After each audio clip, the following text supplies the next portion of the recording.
On va reprendre pour une conclusion rapide. Alors, chers amis, voilà, désolé de troubler certaines conversations particulières.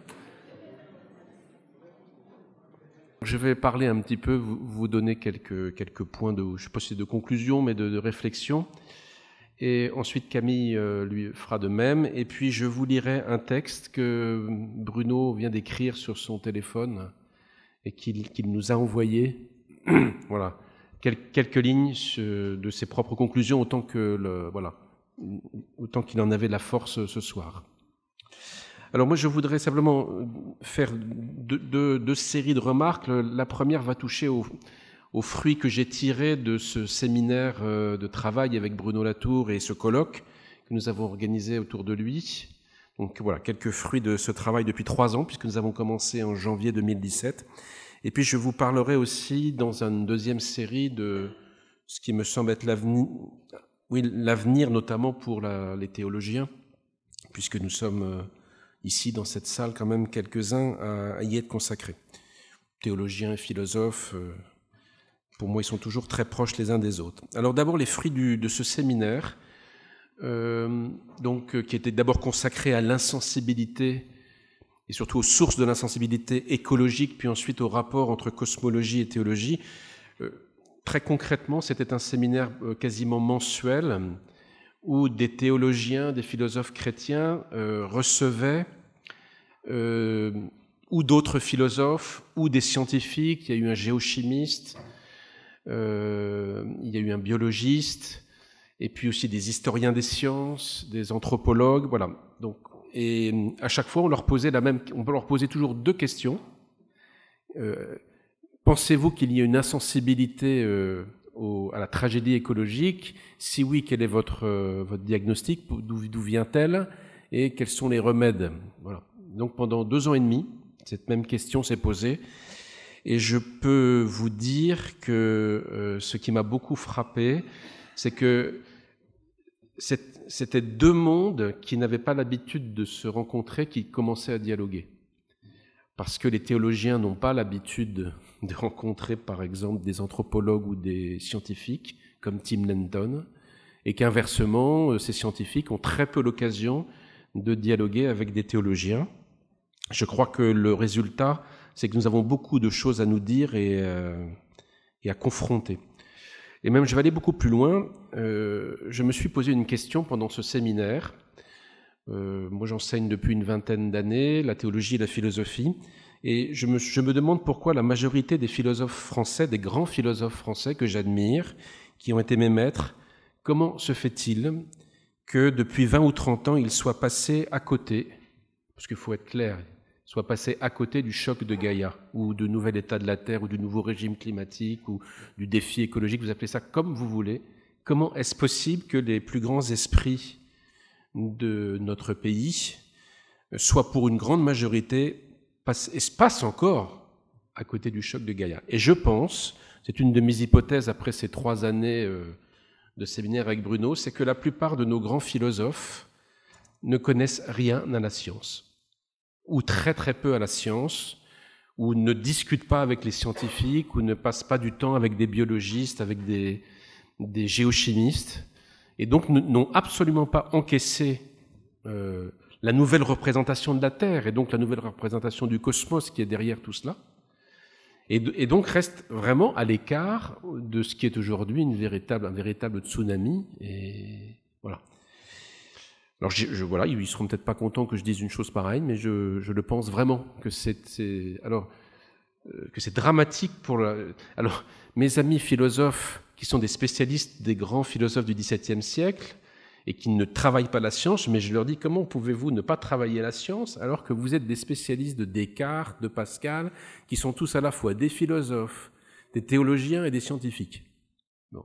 Et aujourd'hui, voilà, moi, en tout cas, modestement de la place où je suis, et grâce à ce travail avec Bruno, je suis persuadé de l'importance pour nous de renouer ces liens et de nous former très sérieusement sur l'hypothèse Gaïa et sur toutes sortes de sujets qui touchent au système Terre.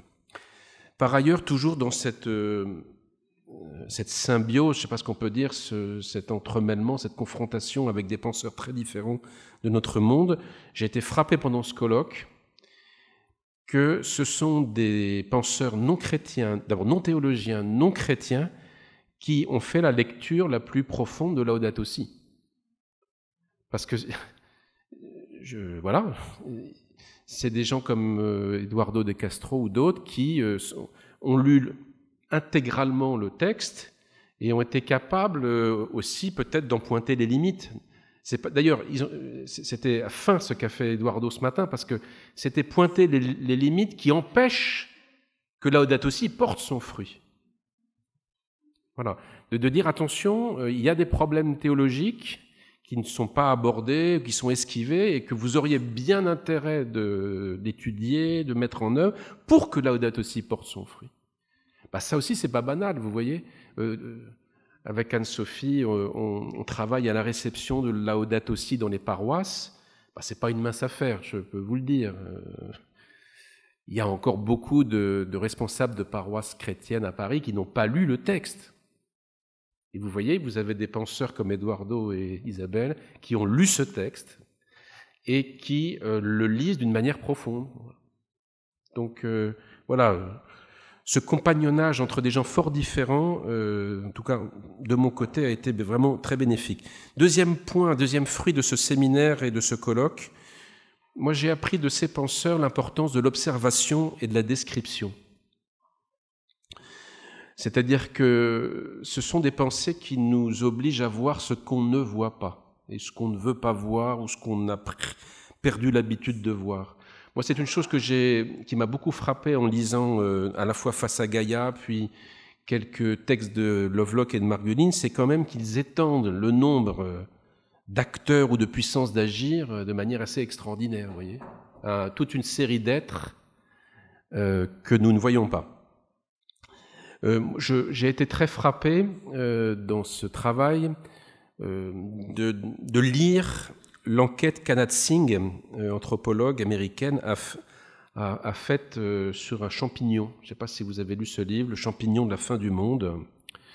Je ne peux que vous conseiller cette lecture, parce que, je dis bien, je conseille aux théologiens cette lecture. Bien sûr, les anthropologues le lisent, j'espère.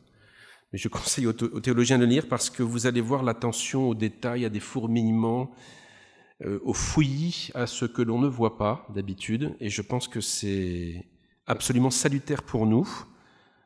Ce sont des manières de penser, de réfléchir où aucun être n'est sans importance finalement. Vous voyez. Et je crois qu'un théologien chrétien devrait s'y retrouver dans ce genre de travaux, sans pourtant réduire la raison des êtres que l'on voit à être au service des êtres humains. Donc cette importance de la description et de l'observation me paraît aujourd'hui, parce que dans l'atelier que nous avons eu hier avec Anne-Sophie pour essayer de tester les hypothèses de Bruno sur l'autodescription, j'ai été de nouveau frappé, comme en paroisse, par le fait que nous n'arrivons pas à répondre concrètement à des questions concrètes. Et que quand il s'agissait de décrire des entités auxquelles nous tenons, il y avait beaucoup de choses très belles, mais très abstraites. Voilà. Et donc qui n'engagent pas forcément ensuite un agir, un engagement politique, etc. Donc cette importance de l'observation et de la description, quand j'étais jeune élève ingénieur, j'étais à l'école des mines de Paris. J'ai eu comme professeur Bruno Latour en sociologie, mais alors ça me passait complètement au-dessus de la tête à ce moment-là. Mais je me souviens qu'en entrant dans cette école d'ingénieur, le premier cours que nous avons eu, nous sommes partis 10 jours dans les Alpes de Haute-Provence faire de la géologie. Pratiquement tous les étudiants qui s'étaient fatigués dans les classes préparatoires et ne comprenaient pas ce qu'on allait faire dans les Alpes, à part le soir boire un bon coup. Mais on a passé 10 jours à crapahuter, à faire des croquis, en fait, des Alpes. Et ensuite, de retour à Paris, pendant des jours et des jours et des jours, on a reconstitué des coupes des Alpes. Et à partir de là, essayer de comprendre comment les Alpes avaient pu émerger il y a des millions d'années. Et nos maîtres à l'école des mines, nos professeurs nous disaient, on commence par la géologie parce que c'est c'est une des sciences qui vous permet de développer le plus le sens de l'observation. Et c'est ce qu'il y a de plus essentiel dans cette formation. Dernière chose pour les fruits du séminaire, puis j'en viens après à l'avenir et je passe la parole à Camille. Ce genre de confrontation avec la pensée des anthropologues, des philosophes des sciences comme Isabelle, c'est des personnes qui nous apprennent à sortir des récits où tout est déjà joué, en fait. Que ce soit le progrès indéfini, que ce soit le mythe de la croissance d'un côté, ou que ce soit les grandes théories de l'effondrement dont on entend parler là en ce moment, la collapsologie, dans ces deux types de récits, tout est déjà joué déjà d'une certaine manière, et donc il n'y a plus rien à faire. Or, je crois que un des fruits de ce colloque et de ce séminaire, c'est que de nous montrer qu'il y a des marges, qu'il y a des interstices, où nous pouvons jouer des rôles, le composer avec beaucoup d'autres êtres que nous pouvons imaginer. Et je crois que face à Gaïa, il y a une relance possible de l'histoire, il me semble, des événements, de l'imprévu, et que c'est à la fois... Gaïa, je suis entièrement d'accord avec Isabelle, c'est quand même une très mauvaise nouvelle. Je partage complètement ce point de vue. Il ne faut pas rêver, et en même temps, justement, ce que nous permettent ces penseurs, c'est d'essayer... C'est quoi la bonne nouvelle dans cette mauvaise nouvelle? Voilà. Et des chrétiens, ça devrait les intéresser quand même, s'ils prennent à cœur leur mission d'annoncer la bonne nouvelle de l'Évangile. Je vais vous donner une chose qui m'énerve en ce moment beaucoup dans l'Église. Donc, outre le fait que l'on est très peu à s'intéresser à ces questions et que donc on fait l'expérience de comment on dit, prêcher dans le désert, non, crier dans le désert, c'est ça? Crier dans le désert. Quand ça commence un peu à s'éveiller, on nous dit « Ah oui, mais c'est très important, Frédéric, de garder l'espérance et la joie. » Alors, je vais en reparler d'espérance et de la joie, bien sûr, mais le problème, c'est que quand on va trop vite, cette espérance et cette joie désaniment déjà dans celui qui est en train de nous l'annoncer, déjà de prendre le choc dans la tête de ce qui est en train d'arriver. Donc voilà, donc il y a à la fois une très très mauvaise nouvelle et la question est de savoir comment on en annonce une bonne et à l'intérieur de cette mauvaise nouvelle. Alors pour l'avenir, je dis 4 points, puis c'est déjà trop long ce que je vous raconte. Tout d'abord, le petit mot que Bruno nous a écrit va dans ce sens-là. Je crois que nous avons fait la preuve grâce à ce colloque que l'intrusion de Gaïa, que le choc de Gaïa est une occasion pour la théologie de se renouveler. Voilà. Et alors, pas simplement je suis d'accord avec Eduardo, pas simplement dans ses formes d'expression, dans sa ritualité, même si c'est très important que ça descende dans la ritualité, mais aussi dans sa substance. Ça a été, je crois, c'était très clair. Alors, moi, ce qui m'a beaucoup frappé dans ce colloque, parce que, vous voyez, au départ, quand vous parlez de ces questions à des théologiens et qui commencent éventuellement un peu à soulever une paupière ou ouvrir un bout d'oreille, ils vont dire, oui, c'est vrai, ces questions nous obligent à repenser peut-être la théologie de la création. Bon. Oui. Certains qui vont un peu plus loin disent, ah oui, ça nous oblige aussi à repenser la justice sociale et l'éthique sociale. Ça, c'est déjà un cran au-dessus. Mais ce qui, moi, m'a frappé, c'est que dans la bouche de penseurs non chrétiens pendant ces 2 jours de colloque, nous ont dit qu'il fallait que nous repensions l'eschatologie, l'apocalyptique, le péché originel, le dogme trinitaire, l'Eucharistie, avec la question du sang du Christ ou le sang menstruel, la spécificité humaine, le propre de l'homme, le rapport des hommes aux non-humains, le surnaturel aussi en fin de matinée, notamment le surnaturel dans le non-humain. Voilà. Donc, vous comprenez, c'est pas qu'une portion de la théologie qui doit bouger ou qui doit être affectée. D'abord, de toute façon, on appelle ça la connexion des mystères dans la théologie chrétienne. C'est si vous touchez à un point du dispositif, c'est tout l'ensemble qui est ébranlé. Donc, tout ça pour dire, parce que vous savez qu'une des maladies dans les facultés de théologie, c'est que quelqu'un se présente comme un spécialiste d'une discipline. Ah, je suis exégète, je suis moraliste, je suis dogmaticien. Et puis évidemment, tout le monde se retranche en disant bah, ça ne me concerne pas. Là, ces affaires d'écologie, ça concerne les moralistes. Mais je sais pas, on n'a pas arrêté de parler du dogme depuis 2 jours. C'est quand même assez impressionnant. Voilà. Donc c'est toute la théologie, en fait, qui devrait se mettre en route. Deuxième chose, comment je vois les ressources de la théologie chrétienne, selon une belle expression de François Julien, du philosophe François Julien. C'est difficile à dire pour l'instant, parce que si j'avais la réponse, j'aurais pas organisé le colloque, vous voyez, avec Bruno. C'est qu'on se pose vraiment cette question, où sont les ressources? Je crois quand même qu'il y a quelque chose effectivement qui touche à la théologie de l'espérance. C'est un des grands livres de Moltmann dont on nous a parlé ce matin. Je pense qu'il y a vraiment... Mais il faut refaire une théologie d'espérance autant des catastrophes, et pas autant des pâquerettes, voilà, qu'elles soient de Lovelock ou d'un autre, voilà. Donc je pense qu'effectivement, il y a la question de l'espérance, mais autant des catastrophes. Je veux bien, comme chrétien, évidemment, croire à la force de la joie, de la louange, de la gratitude, mais ceci doit être vécu dans les ruines du capitalisme, vous voyez, pour dire les choses. Et je suis très frappé de la résonance entre ce que certains ont dit et une phrase de Laudato Si, que moi qui me porte. Je vous lis, c'est le numéro 13 de Laudato Si. Le Créateur ne nous abandonne pas, jamais il ne fait marche arrière dans son projet d'amour. Il ne se repent pas de nous avoir créés. Voilà. Nous pouvons avoir honte, effectivement, de certaines choses, vraiment honte, mais lui ne se repent pas de nous avoir créés. Et il arrive à cette phrase, l'humanité possède encore la capacité de collaborer pour construire notre maison commune. Une des phrases qui, pour moi, est les plus importantes de tout ce texte. Troisièmement, si ce renouvellement de la théologie a lieu, parce qu'il peut très bien ne pas avoir lieu, hein, qu'est-ce que vous voulez que je vous dise? Je ne sais pas s'il faut que certains d'entre nous s'immolent par le feu dans des auditoriums de faculté. Mais je ne sais pas s'il faut aller jusque-là, peut-être. Hein. Mais s'il a lieu, ce renouvellement de la théologie devra s'accompagner d'un renouvellement de l'ontologie. Voilà, une recartographie de l'ontologie.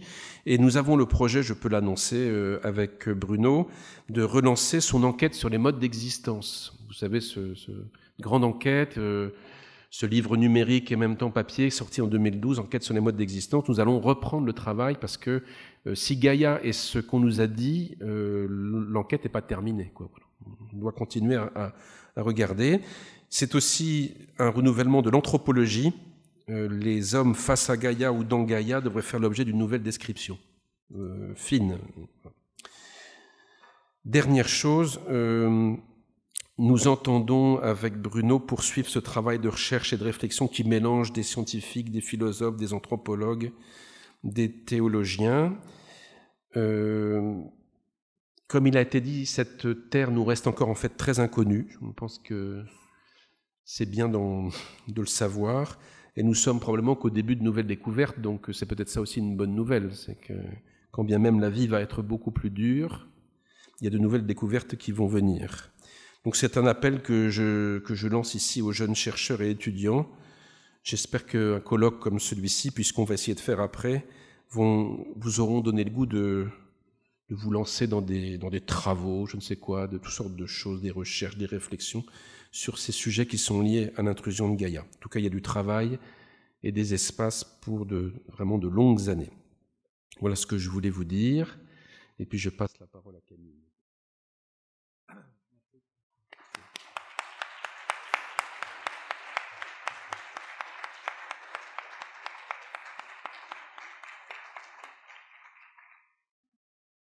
Je serai bref, un buffet nous attend. Donc je voulais remercier aussi Frédéric Clouzot, le père Frédéric Clouzot, Bruno Latour, de m'avoir associé à cet événement. J'ai appris aussi beaucoup. D'abord, c'est cette manière collégiale de travailler que je découvrais il y a déjà quelques années à l'Université libre de Bruxelles, quand Isabelle m'y invitait. Il y avait une toute autre manière de travailler ensemble que j'ignorais à Paris. C'est ce que, d'une certaine manière, nous avons voulu aussi reproduire ici. C'est-à-dire qu'on peut parler d'une confrontation des disciplines. On a invité des théologiens, des philosophes, des anthropologues, des poètes. Mais je ne pense pas que c'était la confrontation qu'il fallait chercher. Ils n'étaient pas les uns face aux autres, mais tous devaient être en tout cas face à Gaïa, face à la réalité. face à quelque chose qui les dépasse tous, qui n'est le sujet de personne, dont personne ne peut se dire le spécialiste, et qui a besoin de chacun d'entre nous. Nous sommes dans le sujet, Gaïa nous englobe, et d'une certaine manière, c'était des forces de chacun dont nous avions besoin, d'un éclairage. Alors, on pouvait ne pas être d'accord, il y avait des heurts, mais c'était toujours courtois, j'ai cru, pendant ces 2 jours. La chose me semble essentielle. Gaïa fait intrusion partout. Elle commence à faire intrusion aussi à l'ICP. Vous avez eu quelques années d'avance, et je m'en félicite.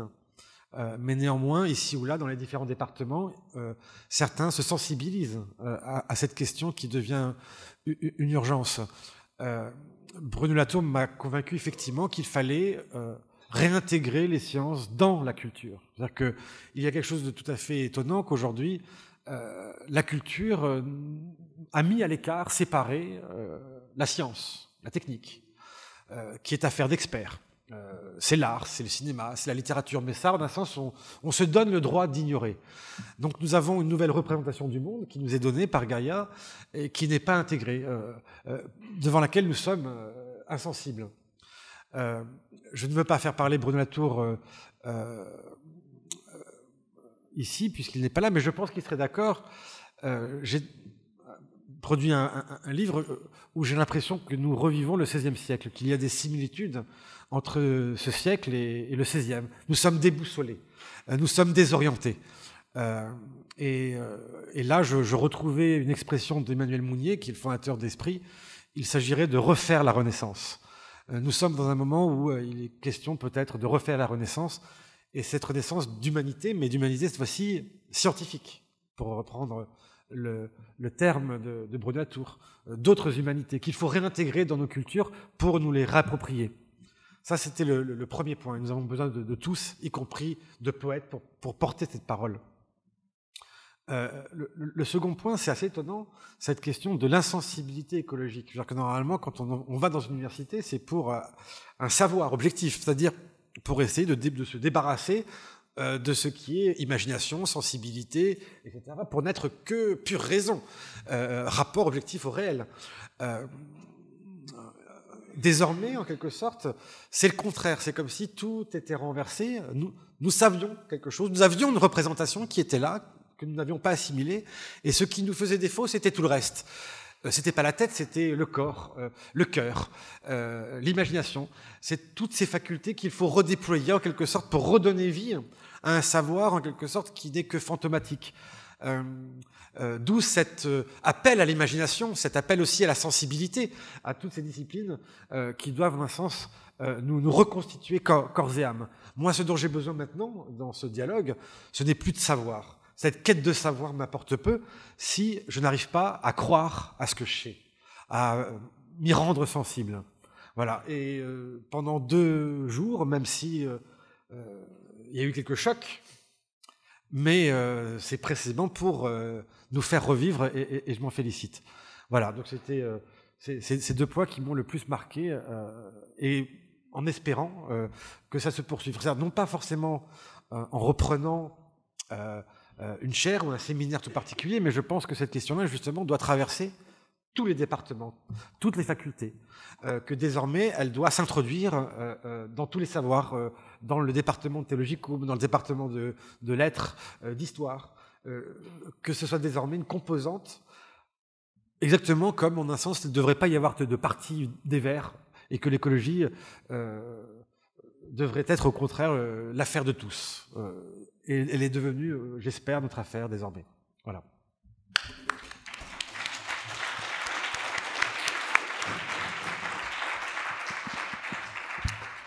Alors, il reste une dernière chose. Je voulais vous lire. Bruno a eu quand même la force de nous envoyer par SMS sa propre conclusion, qui est courte, mais je la crois suffisamment substantielle pour vous la lire. Puis ça sera le mot de la fin et on se retrouvera pour un cocktail. Alors voici ce que nous écrit Bruno. Merci à tous les organisateurs des 2 journées au Bernardin comme à l'Institut catholique. L'épuisement m'a éloigné de la dernière demi-journée. Veuillez m'en excuser. Je crois que nous avons rempli notre mission. Bruno est content. C'est bien, parce qu'il n'est pas toujours content. Je crois que nous avons rempli notre mission qui était de pousser la théologie et les théologiens à entendre, dans ceux pour qui le nom de Gaïa n'est pas étranger, un appel prophétique qui n'était nullement établi sur la doctrine ou sur le texte, mais un appel prophétique qui est établi sur la connaissance intime du système Terre, comme nous l'avons entendu de Tim Lenton, sur la possibilité de rétablir à partir de la notion d'exil une autre occupation de la Terre par les peuples que le pavage des États-nations, ce que Bruno Carcenti a si magnifiquement évoqué. Comment ne pas reconnaître, ajoute-t-il, le souffle prophétique dans la contribution d'Emily H. sur la disparition de la procréation, dans l'insistance excessive, j'imagine dans la théologie chrétienne, sur la création, et le bouleversant atelier qui en est sorti. D'ailleurs, vous vous souvenez de ce que nous a dit Émilie, et dans son atelier, ils ont rédigé une prière qu'ils m'ont envoyée pour pouvoir la dire à la messe. Voilà. Donc, peut-être qu'Émilie va entrer dans la liturgie de l'Église, si je ne suis pas d'ici là condamné par les autorités. Je ne sais jamais, hein, ça peut arriver. Bon. Alors, il était aussi magnifique, ajoute-t-il, qu'Isabelle Stengers fasse de la biologie qui se renouvelle aussi vite que la science du système Terre une autre entrée dans la politique des communs, et comment cela met fin à ce que nous avions appelé au cours de ces 2 années l'insensibilité à la crise écologique. Comme vous l'aurez vu peut-être dans l'entretien du journal La Croix, donc vous trouverez le magazine La Croix, il y a un entretien de 10 pages, vraiment remarquablement fait de Bruno. Donc, comme vous l'aurez vu dans l'entretien de La Croix, si l'exposé de De Castro m'a tellement touché, c'est parce qu'il est lié à l'histoire de Sœur Claire de Jésus. C'est sa grande sœur, en fait, maintenant défunte. Donc, de Sœur Claire de Jésus, qui, partie de Beaune, a vécu dans les années 60 chez les tapis râpés d'Amazonie. Je ne connais pas ces tapis râpés, mais voilà. Chez les tapis râpés d'Amazonie, bien avant que les cataclysmes si magnifiquement évoqués par Eduardo se soient abattus sur l'Amazonie. Mais c'est la même histoire incertaine, fragile, dangereuse, toxique, miraculeuse aussi, de la mission apostolique qui lie à la fois Petite Sœur Claire, il y a tant d'années, et aujourd'hui. Pendant ce colloque, nous n'avons pas cherché à simplifier ou à émousser la force de ces propositions. Gaïa est bien venue infléchir la théologie. Je crois que nous avons démontré que la tradition et l'écriture peuvent sortir de la posture défensive, ravaudeuse, précautionneuse, de prétendre simplement aménager ou agencer autrement, de réparer par une interprétation un petit peu nouvelle des textes ou des rituels antiques notre tradition. Je veux dire, ma tradition catholique vaut plus que le ravaudage. N'ayons pas peur, elle peut, nous l'avons montré, encaisser le renouveau de la parole prophétique, et c'était le meilleur moyen, je crois, de témoigner, comme nous l'avons tous fait à notre manière, de l'originalité stupéfiante de Laudato Si, associée dorénavant, grâce à ces 2 jours, à la stupéfiante originalité, singularité de cette figure énigmatique de Gaïa qui rouvre, en effet, bien des choses. À vous tous, merci. On va l'applaudir, hein.